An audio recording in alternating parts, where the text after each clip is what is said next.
Hello students. So we are continuing with hyperconjugation. In last class we have discussed about the hyperconjugation present in carbocation. The number of hyperconjugated structures formed during the hyperconjugation of carbocation is equal to the number of alpha hydrogen atom, and the relative stability of carbocation is dependent on the alpha hydrogen atom. Hyperconjugation is what? Hyperconjugation is a stabilizing factor in which we see the delocalization of CH bond with adjacent atoms p orbital.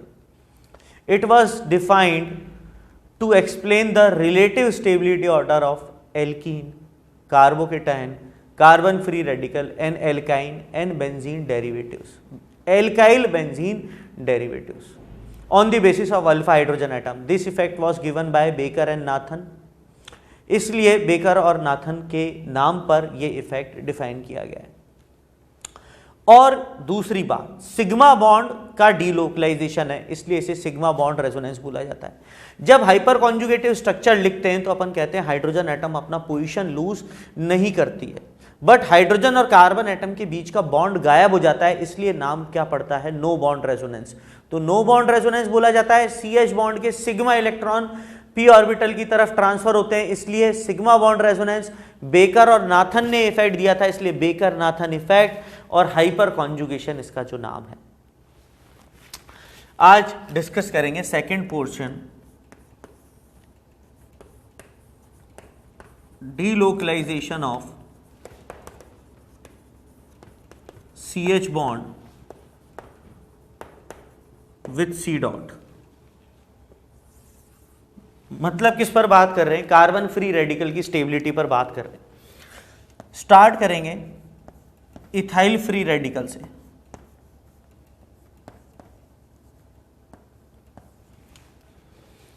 Free radical species में carbon atom पर electron कितने होंगे, इस बात पर चर्चा करें तो इस कार्बन एटम पर 7 इलेक्ट्रॉन है. अब ये sp2 है, इधर इलेक्ट्रॉन की कमी है, ये हाफ फिल्ड p ऑर्बिटल है. ये जो अपने पास है ये क्या है? अपने पास half filled p orbital, 7 electrons है. अब ये जो पास वाला कार्बन है इसको क्या बोलूंगा? अल्फा. C डॉट से जुड़ा हुआ पहला कार्बन क्या होगा? अल्फा. जैसे C डॉट है तो पहला कार्बन अल्फा, दूसरा कार्बन बीटा, तीसरा कार्बन गामा, चौथा कार्बन डेल्टा, पांचवा कार्बन एटम ओमेगा. और डिस्कशन किस बात पे है? अल्फा हाइड्रोजन एटम वाला क्या करेगा? यहां पर इलेक्ट्रॉन देगा. इलेक्ट्रॉन डेफिशिएंट स्पीशी वाला कार्बन एटम, स्टेबिलिटी कैसे बढ़ती है इलेक्ट्रॉन डेफिशिएंट स्पीशी की? जब सामने वाला कोई क्या करे? इलेक्ट्रॉन दे. इलेक्ट्रॉन ये sp2 और ये sp3 किधर की तरफ खींचेगा? sp2 वाला sp3 की तरफ खींचेगा.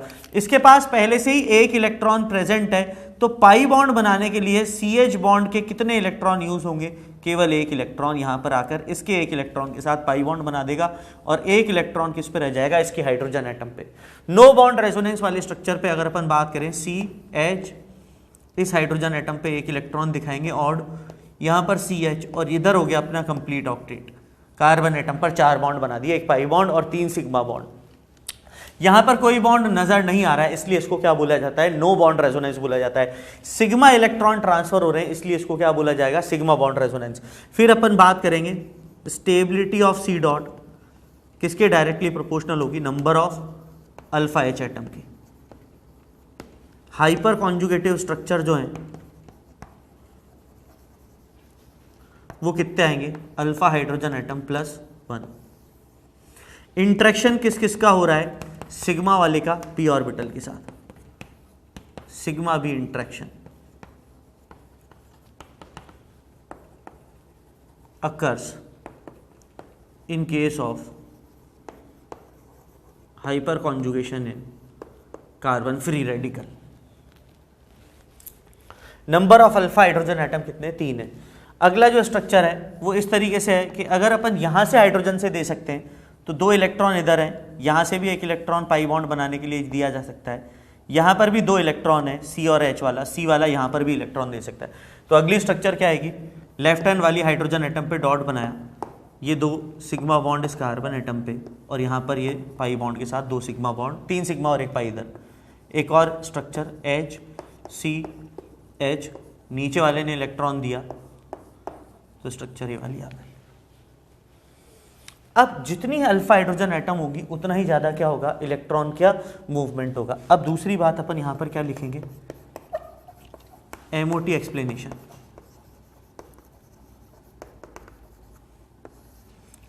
एमओटी एक्सप्लेनेशन में क्या लिखेंगे, सिग्मा वाला हाफ फिल्ड पी ऑर्बिटल के साथ डीलोकलाइज हो रहा है, तो दो नए ऑर्बिटल बन रहे हैं, लोअर एनर्जी का और एक हायर एनर्जी का। 3 इलेक्ट्रॉन भरने हैं, 2 तो ये CH बॉन्ड वाले और एक ये इलेक्ट्रॉन। 3 इलेक्ट्रॉन भरने, ये CH वाला है और ये अपने पास p ऑर्बिटल वाला है। 2 इलेक्ट्रॉन तो अपने पास यहाँ चले गए लोअर एनर्जी वाले में और एक इलेक्ट्रॉन चला गया हायर एनर्जी में। फिर भी ज़्यादा इलेक्ट्रॉन किधर गए, लोअर एनर्जी में। तो ये जो एनर्जी है, ये एनर्जी क्या करेगा, सिस्टम एमिट करेगा। ये पोटेंशियल एनर्जी का और ये कंसेप्ट ऑफ हाइपर कॉन्जुगेशन। तो एमओटी एक्सप्लेनेशन में क्या लिखेंगे, 2 new orbitals are formed by the interaction of sigma and p orbital, and the electrons get filled in lower energy orbital, due to which carbon free radical gains stability. अब जितना बार sigma वाले का p के साथ interaction होगा उतनी बार electron lower energy के orbital में जाएंगे। जितनी बार लोअर एनर्जी के ऑर्बिटल में इलेक्ट्रॉन जाएंगे स्टेबिलिटी उतनी ही ज़्यादा गेन हो जाएंगी। तो अल्फा हाइड्रोजन एटम जितनी ज़्यादा उतनी ज़्यादा अपने पास स्टेबिलिटी। जैसे यहाँ पर CH3 C डॉट CH3 और CH3, यहाँ पर अल्फा हाइड्रोजन एटम कितनी नज़र आ रही है, 9। इसकी जो स्टेबिलिटी है वो CH3 C CH3 CH3 CH2 CH3। यहाँ पर अल्फा हाइड्रोजन एटम कितनी रह गई, 3 और 3 6 और 2 8। फिर CH3 CH2 dot CH2 CH3 और CH2 CH3। Alpha hydrogen atom अभी भी 3 है, तीनों ही 3 डिग्री फ्री रेडिकल है। यहाँ पर 2 अल्फा हाइड्रोजन, यहाँ 2 अल्फा हाइड्रोजन, यहाँ 2 alpha hydrogen atom. Alpha hydrogen atom कितनी हो गई, 6। मोर the number of alpha hydrogen atom more will be the stability. Second, फिर वही बात, CH बॉन्ड CD बॉन्ड और CT बॉन्ड, CH2 डॉट, फिर CD3 के साथ CH2 डॉट और फिर CT3 के साथ CH2 डॉट। अब आपको बताया था कि CH बॉन्ड वीक होता है, तो CH बॉन्ड का प्लस H इफेक्ट जो है वो CD वाले से ज़्यादा है और CD वाले का CT वाले से ज़्यादा है। क्यों? क्योंकि बॉन्ड स्ट्रेंथ जो है, बार बार बता रहा हूँ मैं, CH वाले से ज़्यादा CD और CD वाले से ज़्यादा CT। अगर प्लस I इफेक्ट देखूँ तो plus I effect CH bond से ज़्यादा CD का और CD से ज़्यादा CT का है। पर अगर प्लस H इफेक्ट पर बात करें जो कि ज़्यादा डोमिनेटिंग है, CH वाले का CD से ज़्यादा और CD वाले का CT से ज़्यादा। तो अगर इंडक्टिव इफेक्ट देखना है तो CT और हाइपर कॉन्जुगेशन देखना है तो CH जीतेगा, क्योंकि बॉन्ड स्ट्रेंथ के डायरेक्टली प्रोपोर्शनल है प्लस I यहाँ पर और इन्वर्सली प्रोपोर्शनल है यहाँ पर प्लस H। इस तरीके से मान लेना फॉर CH बॉन्ड्स। तो स्टेबिलिटी ऑर्डर ऑफ रेडिकल है, एक बार पूरा नोट कीजिए।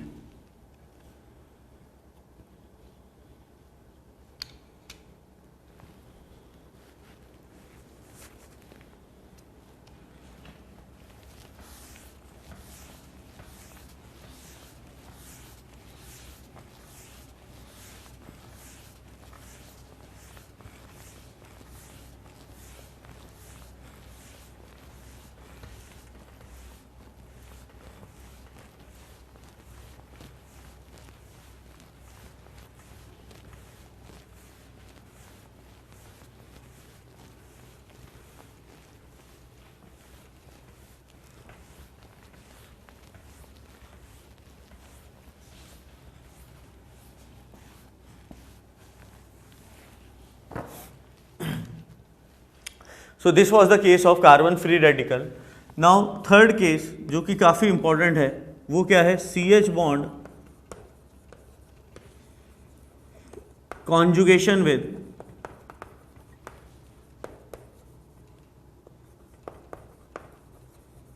Pi bond.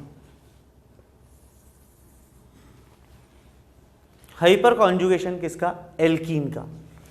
एल्कीन में सबसे छोटा एग्जांपल अल्फा हाइड्रोजन एटम वाला कौन सा होगा, प्रोपीन. क्यों, क्योंकि इथाइलिन में तो अल्फा हाइड्रोजन एटम है ही नहीं, इसमें तो हाइपर कॉन्जुगेशन शो ही नहीं होगा.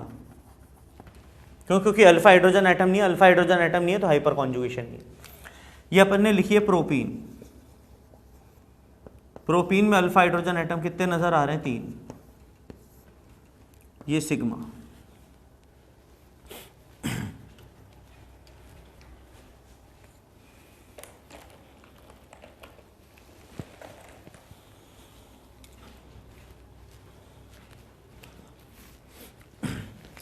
सिग्मा इलेक्ट्रॉन यहां पर पाई तो भरा हुआ है. ये आईआईटी में पूछा हुआ क्वेश्चन है कि एल्कीन के हाइपर कॉन्जुगेशन में कौन से ऑर्बिटल्स का इंटरेक्शन नजर आता है. तो सिग्मा वाला किसके साथ इंटरेक्ट करेगा, पाई स्टार के साथ. खाली कौन सा पड़ा हुआ होगा, एंटी बॉन्डिंग ऑर्बिटल. तो इंटरेक्शन जो है कि सिग्मा वाला इलेक्ट्रॉन किसको देगा, पाई स्टार को देगा, और ये वाला बॉन्ड इसके फेवर में.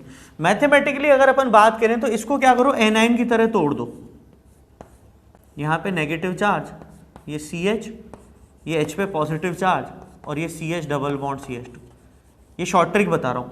ये एनाइन यहां पर मूव करेगा और ये पाई बॉन्ड इसके फेवर में. हाइपर कॉन्जुगेटिव स्ट्रक्चर लिखना आ जाएगा. Explanation only.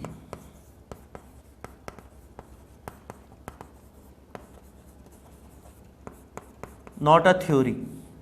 ये आपको समझाने के लिए कि ये वाला बॉन्ड इसके फेवर में तोड़ दो और फिर इस एनाइन को क्या करो, इधर मूव करा दो, तो अगली रेजोनेटिंग स्ट्रक्चर या हाइपर कॉन्जुगेटिव स्ट्रक्चर बन जाएगी. देखो कैसे, ये इलेक्ट्रॉन दोनों इधर आए, ये बॉन्ड इधर शिफ्ट हो गया, H C H positive charge, H double bond CH, और CH2 पर यहां पर क्या आ गया, नेगेटिव चार्ज.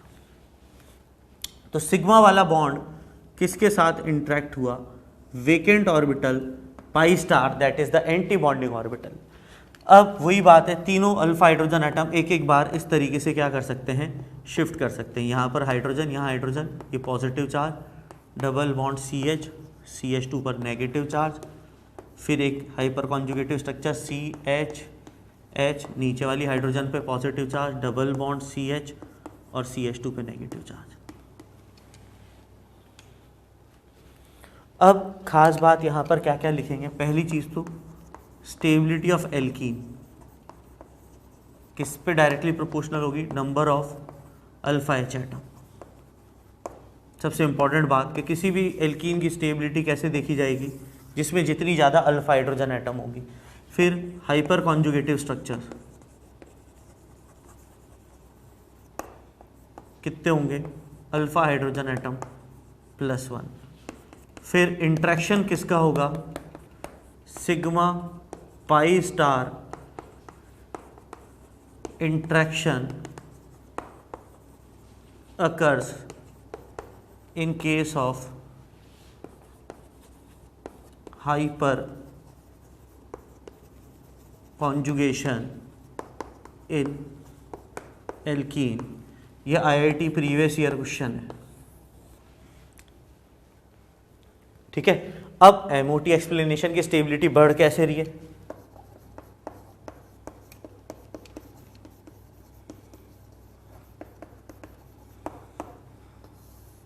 फिर वही दो इंट्रैक्शन के लिए दो ऑर्बिटल बताएंगे, CH वाला भरा हुआ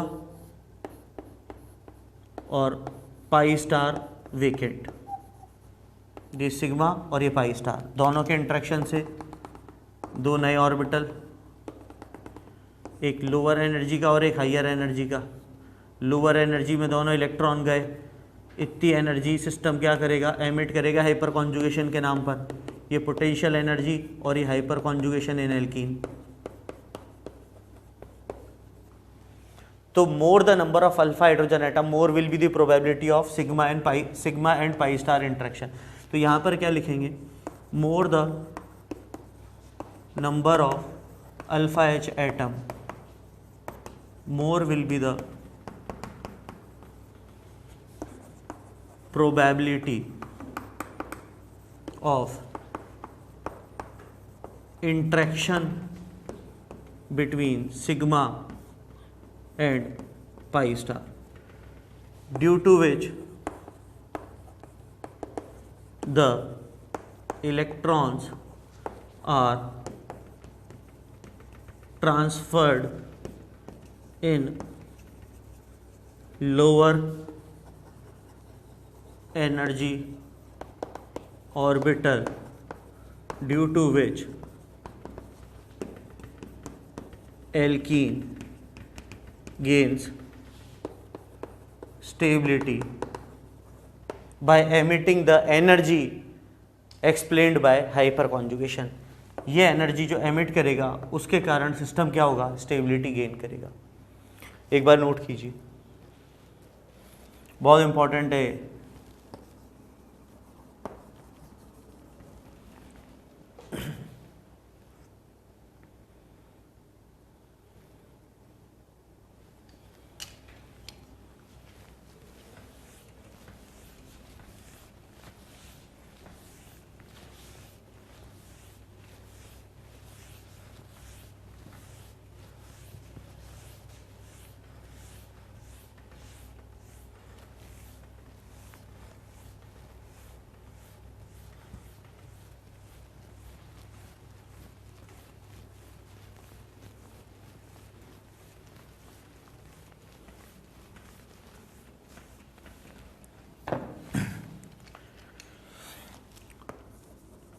Compare the stabilities of following alkenes.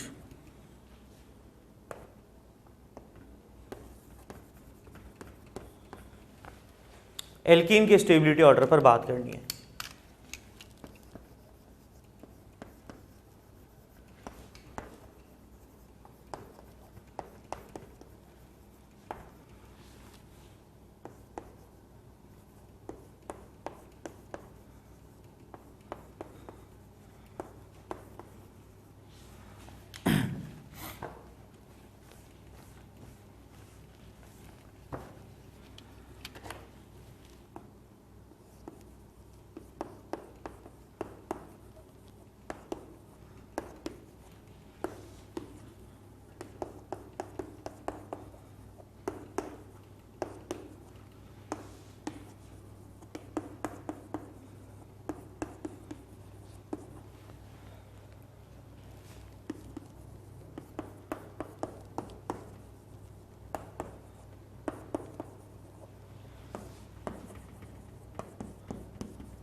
Concept यहीं पर ही लिख दूंगा, compare the stability of following alkenes.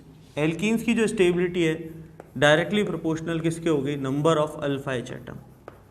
जितनी ज़्यादा अल्फा एच एटम उतनी ज़्यादा स्टेबिलिटी एल्कीन की।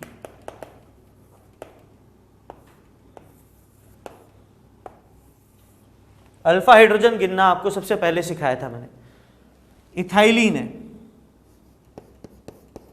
कॉमन नाम, आईयूपीएसी नाम ethene, alpha hydrogen atom 0। Propylene, propene का कॉमन नाम, alpha hydrogen atom 3।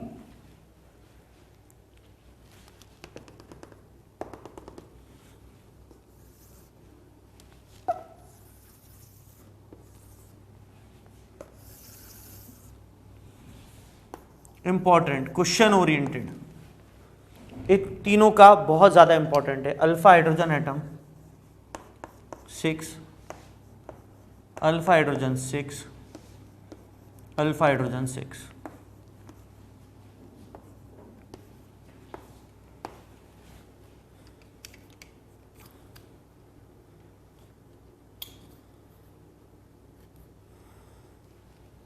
This is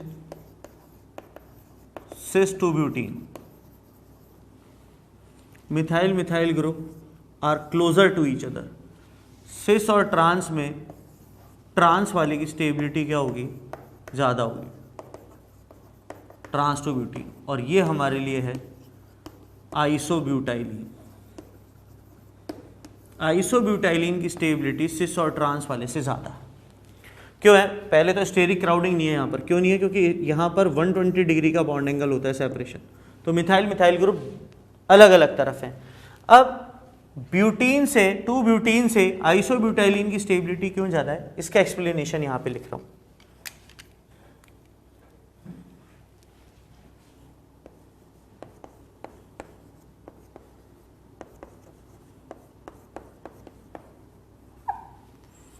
जब 2 ब्यूटीन में हाइपर कॉन्जुगेशन चलाएंगे, 2 ब्यूटीन सिस हो या ट्रांस हो, सिस और ट्रांस कोई बात नहीं, एक ही बात है। तो जब 2 ब्यूटीन के अंदर हाइपर कॉन्जुगेशन चलाया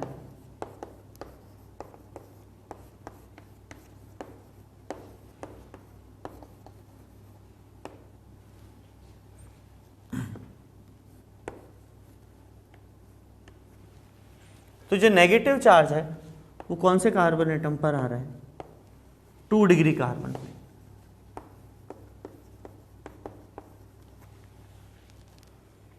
आ रही है बात समझ में? 2 डिग्री एनायन पर आ रहा है। अब किस पर बात करेंगे, आइसोब्यूटाइलिन।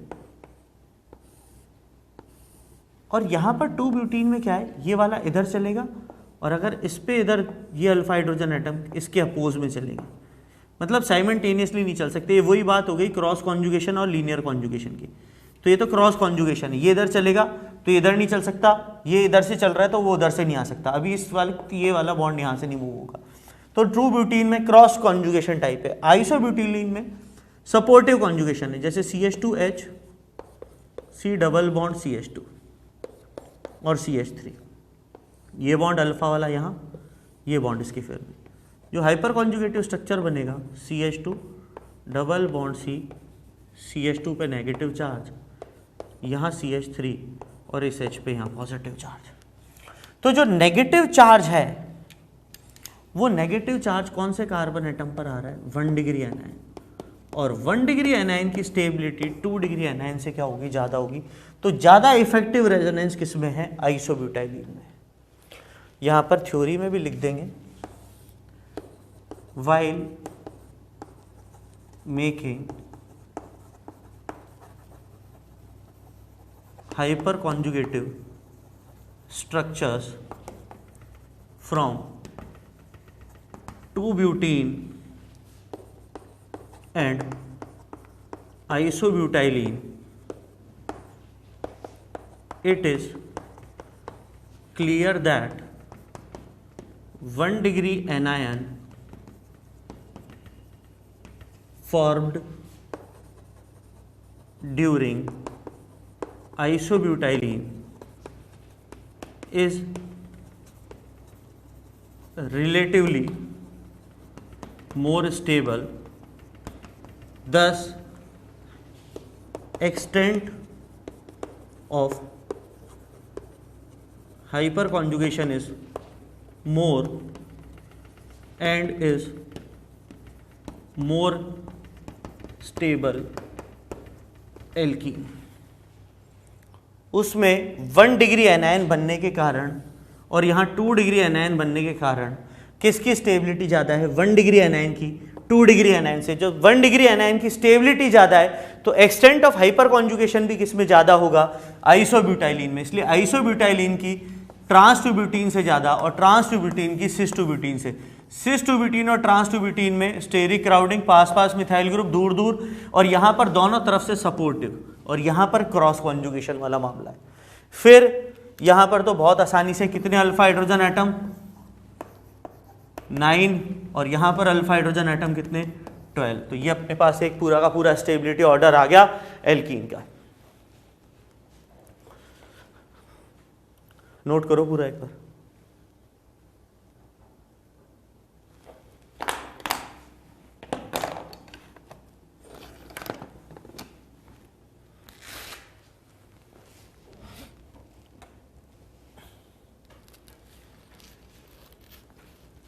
लिख लिया यहाँ तक?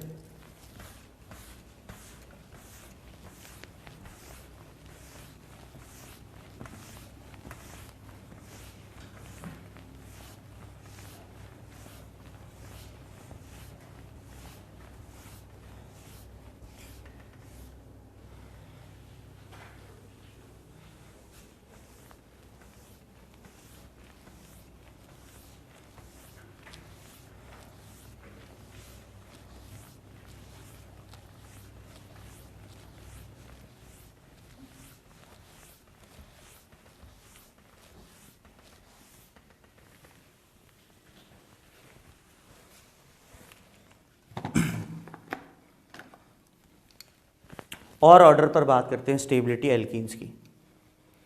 यहाँ तक पढ़ाया, यहाँ तक समझ में आया? तो एल्कीन हो, कार्बोकेटायन हो या कार्बन फ्री रेडिकल हो, are their stability are defined by number of alpha hydrogen atom. Second question है,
करो एक बार, आप अटेम्प्ट करो स्टेबिलिटी ऑर्डर लिखने का।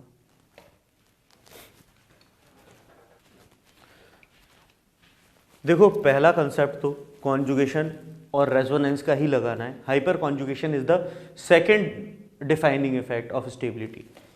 यहाँ पर ये पहली चीज़ यहाँ पर लिख लेना कि एंटी एरोमेटिक है और ये बेटा अपना नॉन एरोमेटिक है, तो अपने पास स्टेबिलिटी जो है वो B ग्रेटर देन A होगी। यहाँ पर एंटी एरोमेटिक सिस्टम है, तो पहली चीज़ जो देखने वाली है वो हाइपर कॉन्जुगेशन नहीं है, वो रेजोनेंस है। रेजोनेंस के बाद हाइपर कॉन्जुगेशन देखना है। जैसे यहाँ पर कहीं पे भी रेजोनेंस नहीं है तो अल्फा हाइड्रोजन एटम गिनने। अल्फा हाइड्रोजन एटम यहाँ पर कितने हैं? 10, 3 और 3 6, 2 8 और 2 10। यहाँ पर अल्फा हाइड्रोजन एटम कितने हैं? ये अल्फा कार्बन, ये अल्फा कार्बन और ये अल्फा कार्बन, 2। यहाँ पर एक ही अल्फा हाइड्रोजन एटम होगी और यहाँ पर 3, तो 2 और 3 6, 2 और 1 3 और 3 और 3 6। यहाँ पर अल्फा हाइड्रोजन एटम, एक तो अपने पास ये अल्फा कार्बन है और एक अल्फा कार्बन ही है। यहाँ पर 2 और यहाँ पर 1, अल्फा हाइड्रोजन एटम कितनी हो गई? 3। तो स्टेबिलिटी ऑर्डर क्या हो गया? डिक्रीजिंग। फिर यहाँ पर अल्फा हाइड्रोजन एटम गिनूँ, यहाँ पर अल्फा हाइड्रोजन एटम केवल एक नज़र आ रही है, ये अल्फा कार्बन, यहाँ पर एक हाइड्रोजन होगी। यहाँ पर अल्फा हाइड्रोजन एटम गिनूँ, ये अल्फा कार्बन, ये अल्फा कार्बन और ये अल्फा कार्बन, 3 यहाँ पर, 3 यहाँ पर, 6 और 2 यहाँ पर, कितनी हो गई? 8। अल्फा हाइड्रोजन एटम कितनी हो गई? 8। यहाँ पर बात करूँ तो अल्फा हाइड्रोजन एटम कितनी हो गई? 4। यहाँ अल्फा, यहाँ अल्फा। तो अगर अपन इसे A, इसको B और इसको C बोलें तो स्टेबिलिटी ऑर्डर क्या हो गया? BCA।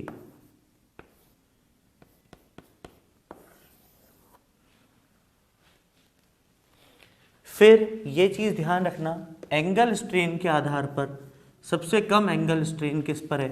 एंगल स्ट्रेन जितना ज़्यादा होगा स्टेबिलिटी उतनी ही कम हो जाएगी, इन्वर्सली प्रोपोर्शनल टू स्टेबिलिटी। क्यों? क्योंकि यहाँ पर रिक्वायर्ड एंगल कितना है 120 डिग्री का और अवेलेबल कितना है 60, तो ये हाईली अनस्टेबल होती है। फिर जीआई वाला कंसेप्ट के 8 to 11 साइक्लो एल्कीन्स कौन ज़्यादा स्टेबल होती है? सिस वाली ज़्यादा स्टेबल होती है ट्रांस वाले से। Cis cyclooctene is more stable than trans cyclooctene. बहुत ही ज़्यादा इंपॉर्टेंट एग्जाम्पल है वाला। आधे बच्चे गलत करे आते हैं, क्यों? क्योंकि सोचते हैं कि ट्रांस वाला ज़्यादा स्टेबल होता है। कब स्टेबल होगा? आफ्टर 11, 8 to 10 तो यही ऑर्डर आना है। Cis is more stable than trans. वही आपको बताया था कि रिंग में क्या है, ट्रांस बनाने के लिए उल्टा घुमा के लगाना पड़ता है, तो उसके कारण रिंग में स्ट्रेन आ जाता है।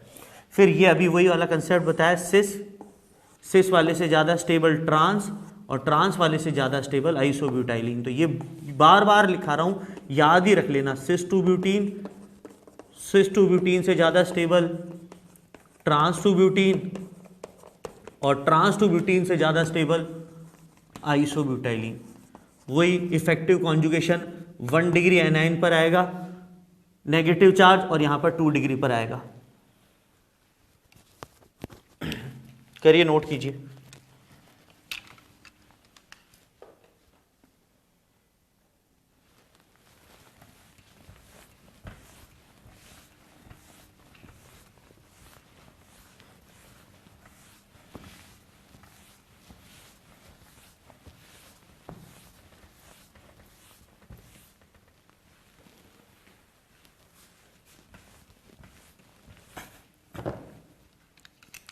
अगला example,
next example on the board. देखो, लेवल वही चल रहा है जो जेईई मेन में और एडवांस में पूछा जाता है। फिर वही बात है, मोटिवेशन देने के लिए कि भाई अपन को पहले तो ये डिसाइड करना है कि why are we putting so much of efforts into our studies. अपन रियल में इंजीनियर बनना चाहते हैं या नहीं चाहते हैं। किसी अच्छे इंजीनियरिंग कॉलेज से अपन बीटेक कर कर बाहर निकलेंगे तो ऑब्वियस ही बात है कि जॉब की पॉसिबिलिटी अपने पास अच्छी सैलरी वाली ज़्यादा मिलेगी, अच्छी रेपुटेशन वाला जॉब मिल सकता है, कम मेहनत करनी पड़ेगी इंजीनियरिंग ग्रेजुएट होने के बाद। तो खासकर दिमाग में अपने जो आईआईटी की बात है वो चलती रहनी चाहिए जब भी अपन पढ़ाई करते हैं। मोटिवेशन कहाँ से आएगा? सेल्फ मोटिवेशन आएगा, क्योंकि क्लास में बैठे नहीं अपन। आसपास का कंपटीशन आपको खुद को क्रिएट करना पड़ेगा। आसपास के जितने स्टूडेंट्स हैं अपने जो क्लास के हैं, या आप कहीं कोई दूसरी ऑफलाइन कोचिंग में जाते हैं या बोर्ड की कोचिंग में जाते हैं, तो अच्छे पढ़ने वाले स्टूडेंटों से आपको क्या करना पड़ेगा? इंटरेक्ट करना पड़ेगा। हाँ, जो लेवल आप E2s के थ्रू गेन कर रहे हो नॉलेज का, कि भाई अपने पास जितनी भी आपकी फैकल्टीज़ हैं, these are the top faculties of Kota. और सभी को मालूम है कि कोटा की कोचिंग के अंदर one of the best faculties पढ़ाती हैं। ऐसा नहीं है कि सारी बेस्ट फैकल्टीज़ ही हैं कोटा के अंदर, शायद कुछ ख़राब भी हो सकती है, और ऐसा नहीं कि सारी बेस्ट फैकल्टी कोटा में भी है, बाहर भी मिल सकती है अपने को। बट हाँ, आपको इतना इंश्योर ज़रूर करा रहा हूँ कि जो भी ईटूस से जुड़ी हुई फैकल्टी हैं, they already are into some one of the biggest and best coaching of Kota. तो रिलायबिलिटी है सब्जेक्ट पर, नॉलेज पर, कंपटीशन अपने को खुद को खड़ा करना होगा। आसपास के स्टूडेंट से लेके नोट्स पूछो, जो थ्योरी मैं पढ़ाता हूँ वो क्वेश्चन पूछो, उससे क्या है आपको खुद को कॉन्फिडेंस आने लगेगा कि नहीं यार, we are learning from the best. जो हमारी नॉलेज है वो दूसरों के कंपैरिजन में कहीं कहीं ज़्यादा superior and we have that advantage to get selected in IITs। Motivation बहुत ज़रूरी है पढ़ाई के लिए, चाहे वो किस तरीके से भी अपन क्रिएट कर रहे हो। कभी कभार जब मैं पढ़ा रहा होता हूँ तो मैं स्टूडेंट के रूप में सोचता हूँ कि यार स्टूडेंट किस तरीके से क्वेश्चन अटेम्प्ट करेगा, क्या क्वेश्चन को ये वाली चीज़ समझ में आएगी नहीं आएगी, क्या क्वेश्चन जो IIT में पूछा जाएगा उसमें बच्चा अप्लाई कर पाएगा नहीं कर पाएगा in accurate amount of time. सारा खेल कंपटीशन में IIT के टाइम का है। The more precise with time you are, the more probable you are to be selected in IITs। तो जब भी DPP अटेम्प्ट करो, शीट अटेम्प्ट करो बेटा, आप हमेशा स्टॉप वॉच लेके अटेम्प्ट करो। आपको अपनी कैपेबिलिटी मालूम होनी चाहिए कि आप किसी क्वेश्चन के लिए पर्टिकुलरली कितना टाइम लगाते हो। जैसे आपने कोई भी DPP ली, जैसे अपने 50 क्वेश्चन की DPP थी मान लेते हैं, अपन ने शाम को 5:30 बजे 50 क्वेश्चन की DPP स्टार्ट करी और 6:15 बजे 45 मिनट में अपन कुछ 35 क्वेश्चन तक ही पहुंचे, या मान लो 45 मिनट में अपन 30 क्वेश्चन ही कर पाए, तो अपन को मालूम पड़ गया कि भाई पर क्वेश्चन हमारे को कितने मिनट लग रहे हैं, 1.25 मिनट, 1.5 मिनट, 1.25 मिनट। तो अपने को एक एवरेज मालूम पड़ जाएगा हमारा कि एक क्वेश्चन को सही या गलत अटेम्प्ट करने में अपन इतना टाइम लगा रहे हैं। क्योंकि कंपटीशन वाला एनवायरनमेंट बनाना बहुत ज़रूरी है। इसीलिए इस कोर्स के साथ मैंने आपको कुछ क्लास टेस्ट बना के दे रखे, और उसकी मैं भाई there are thousands of syllabus of this course are being sold, ये गारंटी है। तो उन सभी का इस तरीके से एक एनालिसिस मैं आपको करके बताऊंगा। आपको क्या करना होगा, अपने डाउट क्लिनिक पे अभी आने वाले टाइम में इस तरीके की प्लानिंग चल रही है कि जो क्लास टेस्ट हैं उन क्लास टेस्ट के रिजल्ट्स को किसी तरीके से मॉड्यूलेट करके या फ्रेम करके बच्चों तक पहुंचाया जा सके कि भाई अगर 1000 बच्चे मेरे DT सर का ऑर्गेनिक्स का JEE का सिलेबस पढ़ रहे हैं तो उनका क्लास टेस्ट में क्या परफॉर्मेंस चल रहा है, उनकी रैंक क्या आ रही है। तो कुछ ऐसा टेस्ट सीरीज भी आगे मैं आने वाले टाइम में लॉन्च करूंगा IIT को लेके, एडवांस की अलग लॉन्च करूंगा और JEE मेन की टेस्ट सीरीज अलग लॉन्च करूंगा। क्योंकि being in a competitive environment makes you more eager to study. लगता है यार नहीं और पढ़ाई करनी चाहिए और मेहनत करनी चाहिए। बोर पढ़ाई से हम मोनोटोनसली एकदम एक पढ़ाई कर रहे हैं, क्यों कर रहे हैं, दिमाग में ख्याल आ जाए, घूम क्यों नहीं रहे, खेल क्यों नहीं रहे, सामने वाला अमित क्यों नहीं पढ़ रहा है, ये इधर उधर घूम रहा है, वो तो इतनी मस्ती कर रहा है। ऐसा नहीं है, जो अभी मस्ती कर रहा है बाद में रोएगा ही रोएगा, गारंटी है। सेल्फ मोटिवेटेड रहो, क्योंकि ये जो चीजें हैं ये एक पार्ट ऑफ लाइफ है, this is not complete life. IIT जो है सेलेक्ट हो चाहे नहीं हो, हमारे को कोई इसकी श्योरिटी नहीं है, पर एक चीज की श्योरिटी कि हाँ ये नॉलेज गैदर हमने करी तो हम इतने कॉन्फिडेंट होंगे कि हाँ IIT नहीं तो NIT में सेलेक्ट हो जाएंगे, NIT नहीं तो किसी अच्छे इंजीनियरिंग कॉलेज में सेलेक्ट हो जाएंगे। इंजीनियरिंग करते वक्त भी इन सब चीज़ों का ध्यान हमारे को रहेगा, तो हमारी जो आने वाले टाइम में नॉलेज अगर हम कभी और दूसरी जगह ट्रांसफ़र कर रहे हैं या किसी जॉब में आ रहे हैं तो हमें हर जगह कॉन्फिडेंट फील होगा अपने बारे में कि हम पढ़ाई करके आए, हम नॉलेजफुल हैं। तो यार बहुत सारी चीज़ें अपार्ट फ्रॉम स्टडीज़ लाइफ के अंदर, तो वो भी साथ साथ चलती रहती हैं। पर अपने को ये चीज़ ध्यान में रखनी है कि अभी अपना ये जो 1-2 साल हैं 11th-12th के, ये बहुत इंपॉर्टेंट है कंपटीशन के लिए। चलो बातें हो गई, ध्यान रखना मेरी बात से कि आप हर वीडियो लेक्चर को उतनी ही एनर्जी से देखो और समझो और डीपीपी अटेम्प्ट करो। यहाँ पर तो साफ साफ नज़र आ रहा है अल्फा हाइड्रोजन एटम कितनी नज़र है यहाँ पर 12, यहाँ पर अल्फा हाइड्रोजन एटम कितनी नज़र आ रही है 4, ये 3 और ये 1 4, जबकि यहाँ पर 3 3 6 3 9 और 3 12। अब ये क्वेश्चन फिर वापस एक इंपॉर्टेंट डाल दिया। कैसे डाल दिया यहाँ पर साइक्लोप्रोपीन में वाला sp2 कार्बन एटम है, sp2 कार्बन एटम है तो रिक्वायर्ड बॉन्ड एंगल कितना है 120। यहाँ पर 2 कार्बन एटम साइक्लोप्रोपीन वाले sp2 हैं तो यहाँ पर रिक्वायर्ड एंगल 120 है और इस पे रिक्वायर्ड एंगल 120 है। मतलब यहाँ पर 2 carbon atom are experiencing angle strain और यहां पर एक कार्बन एटम पर एंगल स्ट्रेन। अल्फा हाइड्रोजन मत गिनना, पहले साइक्लोप्रोपीन वाला फंडा लगाना। और यहां पर साइक्लोहेक्साइल वाले पोर्शन में पाई बॉन्ड आ रहा है तो यहां पर जो एंगल स्ट्रेन है वो सबसे कम हो जाएगा। तो सी बी और ए में सबसे ज़्यादा स्टेबल कौन सा हो जाएगा हमारा सी वाला, फिर ए और सबसे अनस्टेबल कौन सा होगा बी। अल्फा हाइड्रोजन एटम बाद में कंसिडर करने हैं। साइक्लोप्रोपीन आ जाए तो पहले फंडा कौन सा लगाना है एंगल स्ट्रेन का। 3 मेंबर्ड रिंग हो तो फंडा कौन सा लगाना है एंगल स्ट्रेन का। ये इस तरीके से हिंट बना लेना, बाद में अल्फा हाइड्रोजन एटम गिनने की कोशिश करना। फिर ये नॉन कॉन्जुगेटेड है बेटा, नॉन कॉन्जुगेटेड डाइईन, रेजोनेंस नहीं है क्योंकि बीच में कार्बन एटम sp3 आ रहा है, जबकि ये क्या है कॉन्जुगेटेड डाइईन है। तो कॉन्जुगेटेड डाइईन वाले की स्टेबिलिटी ऑब्वियस ही बात है नॉन कॉन्जुगेटेड वाले से क्या होगी ज़्यादा होगी। Resonance stabilized, not resonance stabilized. अब ये क्वेश्चन काफ़ी ज़्यादा इंपॉर्टेंट है। फिर वापस इसमें 3-4 कंसेप्ट लग रहे हैं।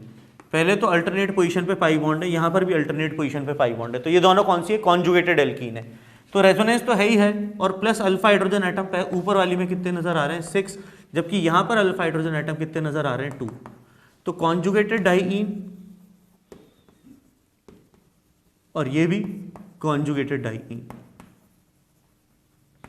तो कॉन्जुगेशन होने के बाद अल्फा हाइड्रोजन एटम के कारण स्टेबल कौन सा होगा A is greater than B, conjugated वाले। ये अपने लिए नॉन कॉन्जुगेटेड डाइईन है, अल्टरनेट पोजीशन पे पाई बॉन्ड नहीं है, तो नॉन कॉन्जुगेटेड डाइईन वाले की स्टेबिलिटी फिर ए बी और फिर सी। अब क्यूमुलेटेड होने के कारण रिजिडिटी आ जाती है और रिजिडिटी आने के कारण क्या होगा अनस्टेबल हो जाएगी। इनको बोला जाता है क्यूमुलेटेड।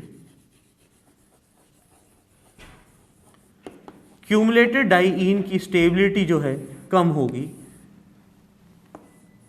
नॉन कॉन्जुगेटेड वाले से और नॉन कॉन्जुगेटेड वाले की कम होगी किससे कॉन्जुगेटेड वाले से। अब यहां पर अल्फा हाइड्रोजन एटम गिनो, यहां अल्फा हाइड्रोजन 2 हैं और यहां अल्फा हाइड्रोजन एटम 5 हैं।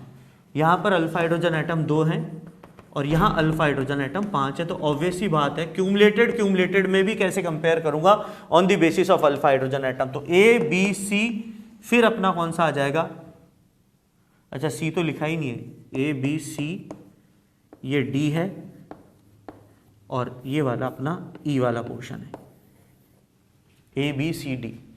तो सी के बाद कौन आएगा अपने लिए ई और ई के बाद कौन सा आएगा डी। ये क्यूमुलेटेड नॉन कॉन्जुगेटेड और ये कॉन्जुगेटेड, ये आ गया स्टेबिलिटी ऑर्डर। नोट डाउन करो।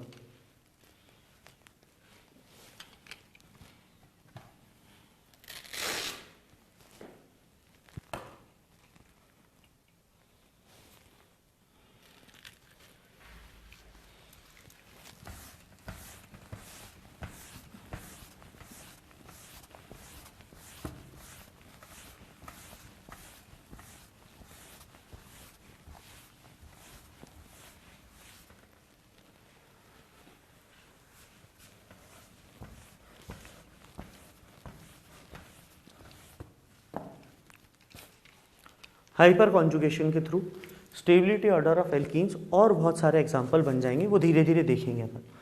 अब किस पे बात करते हैं, एक और एग्जाम्पल है एल्काइन में CH3 C triple bond C और CH3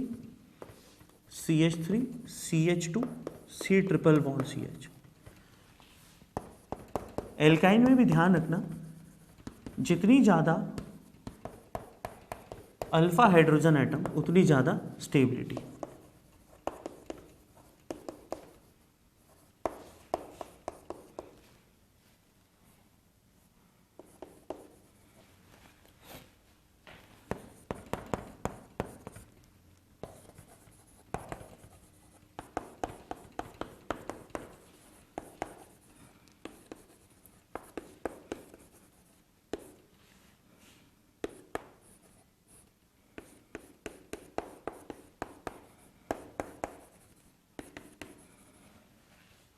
एल्काइन में भी stability order alpha hydrogen atom के डिपेंडेंट है।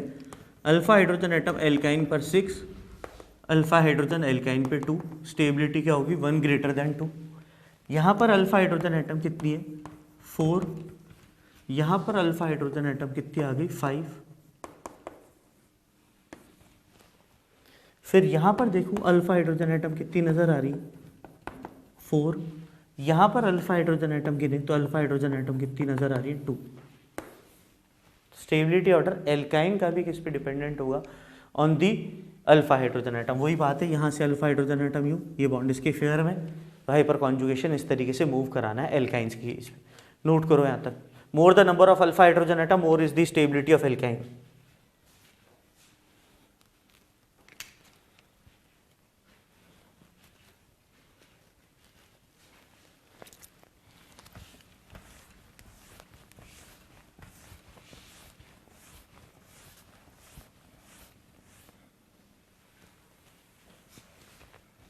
अब टॉलीन के अंदर हाइपर कॉन्जुगेशन पढ़ते हैं, fourth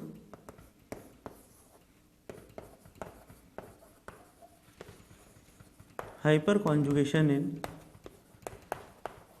alkyl benzene. Alkyl benzene पहला एग्जांपल किसका बता रहा हूं, टॉलीन का, और टॉलीन की hyper conjugative structures. Methyl benzene is known as toluene. Alpha hydrogen atom कितनी है 3 है। हाइपर कॉन्जुगेटिव स्ट्रक्चर कैसे चलेंगे ये आप देखिए, ये वाला बॉन्ड यहाँ और ये वाला बॉन्ड इसके फेयर में, इसी तरीके से चलाते हैं। इसको एनायन के रूप में तोड़ दो, यहाँ पॉजिटिव है यहाँ नेगेटिव, और मूव करा दो।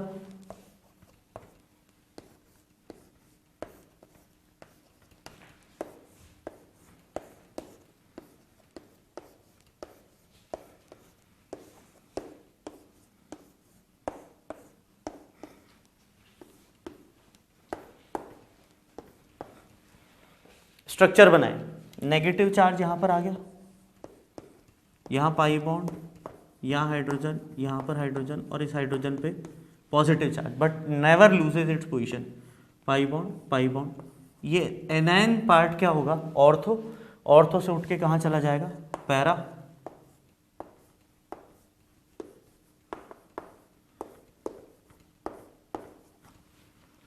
पैरा से वापस ऑर्थो,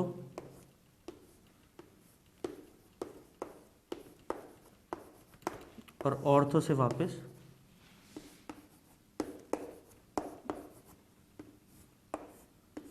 पहली और आखिरी जो स्ट्रक्चर है वो रेजोनेटिंग स्ट्रक्चर है कि नहीं, और बीच वाली 3 हाइपर कॉन्जुगेटिव स्ट्रक्चर है। एक अल्फा हाइड्रोजन एटम से ये 3 और बन गई हैं अपने पास। अगर ये वाली अल्फा हाइड्रोजन एटम की जगह ये चलाऊंगा तो फिर यहाँ पर इस पॉजिटिव चार्ज की जगह एक बार इस पर, एक बार इस पर, एक बार इस पर, एक बार इस पर, एक बार इस पर, और एक बार इस पर आ जाएगा। तो अल्फा हाइड्रोजन एटम के आधार पर number of hyper conjugative structure in toluene जो है वो कितना आ जाएगा, 5 ऊपर लिखे हुए +3 कुल मिला के 11 हाइपर कॉन्जुगेटिव स्ट्रक्चर्स आ जाएंगे। ये 3+3 क्यों करा है, क्योंकि यहाँ से इस वाली हाइड्रोजन के बाद इस हाइड्रोजन से भी 3 और इस हाइड्रोजन से भी 3, क्योंकि ये पहली और आखिरी वाली तो कॉमन है, तो अपने पास कुल मिला के कितनी स्ट्रक्चर्स आ जाएंगी 11। अब इसकी रेजोनेंस हाइब्रिड से बहुत इंपॉर्टेंट डिस्कशन अपन बाहर निकाल के बताएंगे कि बेंजीन रिंग से जब मिथाइल ग्रुप जुड़ेगा तो मिथाइल ग्रुप कौन सा देगा, +I और +H। यहाँ से इलेक्ट्रॉन डेंसिटी बेंजीन रिंग की तरफ, यहाँ पार्शियल डबल बॉन्ड कैरेक्टर, यहाँ पर पार्शियल डबल बॉन्ड कैरेक्टर, और ऑर्थो और पैरा पोजीशन बना देगा इलेक्ट्रॉन रिच। तो कोई अगर इलेक्ट्रॉन डेफिशिएंट स्पीशी टॉलिन पर अटैक करेगी तो कहां पर जाएगी, ऑर्थो पर और पैरा पर। ठीक है, इलेक्ट्रॉन रिच जगह कौन सी बना देता है, एल्काइल ग्रुप, उससे जुड़ी हुई ऑर्थो और पैरा पोजीशन। ये इफेक्ट कहां से देखा है हमने, +H और +I से। तो हाइपर कॉन्जुगेशन किस में पढ़ा, एल्काइल बेंजीन में पढ़ा। तो एल्काइल ग्रुप बेंजीन रिंग को कैसा बनाएगा, इलेक्ट्रॉन रिच बनाएगा। ये जो मिथाइल ग्रुप है +H और +I देने के कारण किस तरीके से काम में आएगा, electron donating group. Electron donating group है तो पाई इलेक्ट्रॉन डेंसिटी या इलेक्ट्रॉन डेंसिटी जो है बेंजीन रिंग पर वो क्या हो जाएगी, इंक्रीज हो जाएगी। तो अटैक ऑफ इलेक्ट्रोफाइल भी क्या होगा बेटा, इंक्रीज हो जाएगा। ये आगे चल के और डिस्कशन पर बातें होंगी, एक बार नोट कीजिए पूरा।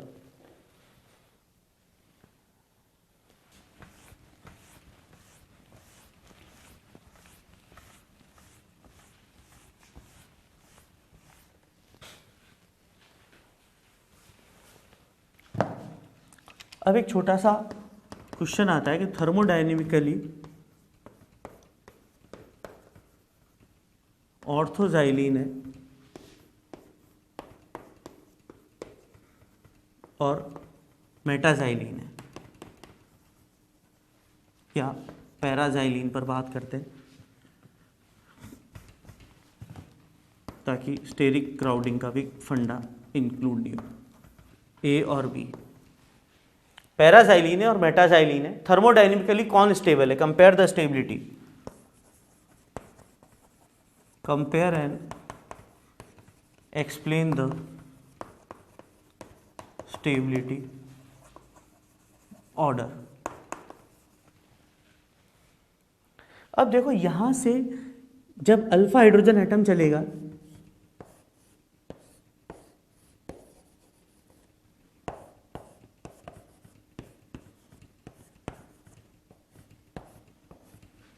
तो नेगेटिव चार्ज कहाँ पर आएगा, जैसे ये मूव करेगा नेगेटिव चार्ज यहाँ पर और यहाँ पर आएगा कि नहीं आएगा।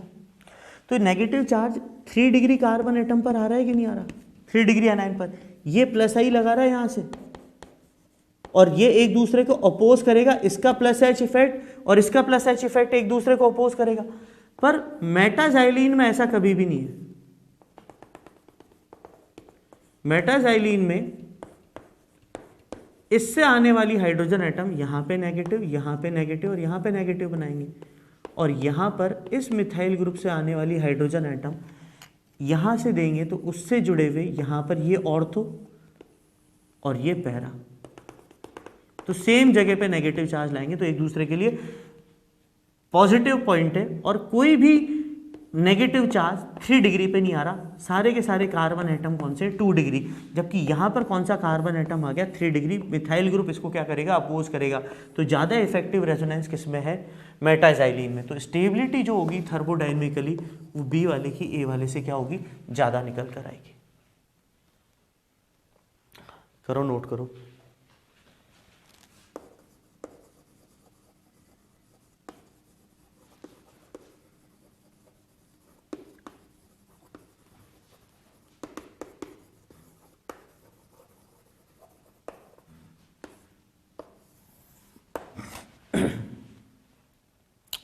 -H इफेक्ट या रिवर्स हाइपर कॉन्जुगेशन पर बात करेंगे। यह केवल और केवल कौन दिखाता है, shown by fluorine and chlorine atom only. पहली बात तो ये hyper conjugation totally hypothetical effect है, क्लोरीन और फ्लोरीन द्वारा दिखाया जाएगा। किस तरीके से, जैसे अपन ने ट्राईफ्लोरोप्रोपीन ले लिया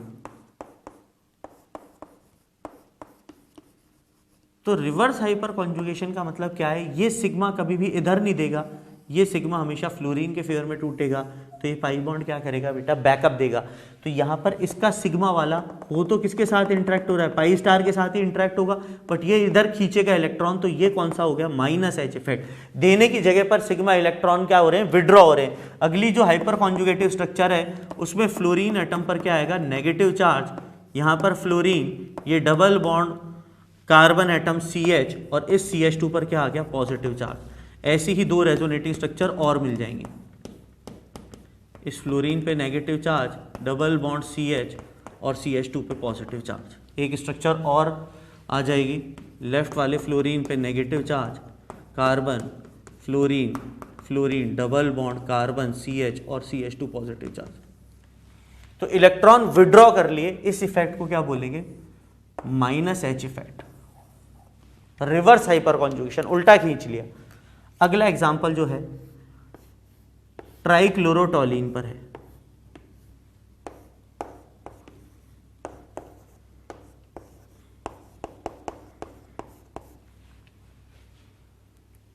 अब यहां पर एक क्लोरीन क्या करेगा, इधर से बॉन्ड खींचेगा, तो ये यहां से बैकअप देगा कि नहीं देगा, तो इस बार पॉजिटिव चार्ज घूमेगा, बेंजीन से इलेक्ट्रॉन क्या हो गए, विड्रॉ हो गए, Cl पे नेगेटिव चार्ज, Cl और Cl, तो ऑर्थो और पैरा पोजीशन कैसे हो जाएगी, इस बार इलेक्ट्रॉन डेफिशिएंट।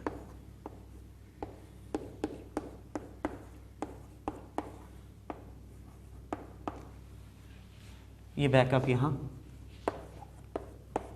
पाई बॉन्ड और कैटायन वाला रेजोनेंस चला रखा है,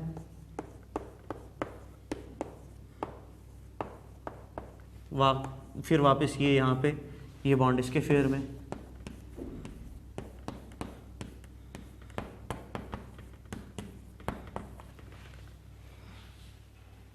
इसकी रेजोनेंस हाइब्रिड बनाएंगे तो किस तरीके से शो करेंगे कि जो CCl3 ग्रुप है ये कौन सा है, -I और -H, इलेक्ट्रॉन विथड्रॉइंग ग्रुप।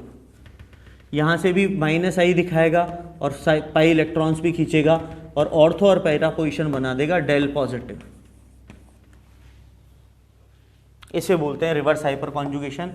पहला एग्जाम्पल और दूसरा एग्जाम्पल फ्लोरीन और क्लोरीन द्वारा ही दिखाए जा सकते हैं ये इफेक्ट। बेंजीन रिंग को क्या बना देगा, इलेक्ट्रॉन डेफिशिएंट बना देगा। आगे की बातें अपन नेक्स्ट क्लास में बात करेंगे रिवर्स हाइपर कॉन्जुगेशन के, और इसके जो एप्लीकेशन है वो नेक्स्ट क्लास में बताई जाएंगी। तो ये चीज़ ध्यान रखना, केवल फ्लोरीन और क्लोरीन। अच्छा, यहाँ पर हाइपर कॉन्जुगेटिव स्ट्रक्चर पूछ ले तो वापस कितने आएंगे, 5 + 3 + 3 11, 5 तो बने हुए नजर आ रहे। फिर एक क्लोरीन और ये खींच सकती है और एक क्लोरीन ये और खींच सकती है, तो ये वाला तो -H हो गया, और यहाँ पर ये क्लोरीन का -I भी है तीनों का, तो यहाँ से भी कौन सा इफेक्ट लगेगा, -I, तो -I और -H CCl3। बेंजीन में से इलेक्ट्रॉन डेंसिटी विड्रॉ कर लेगा, इलेक्ट्रॉन विड्रॉइंग इफेक्ट।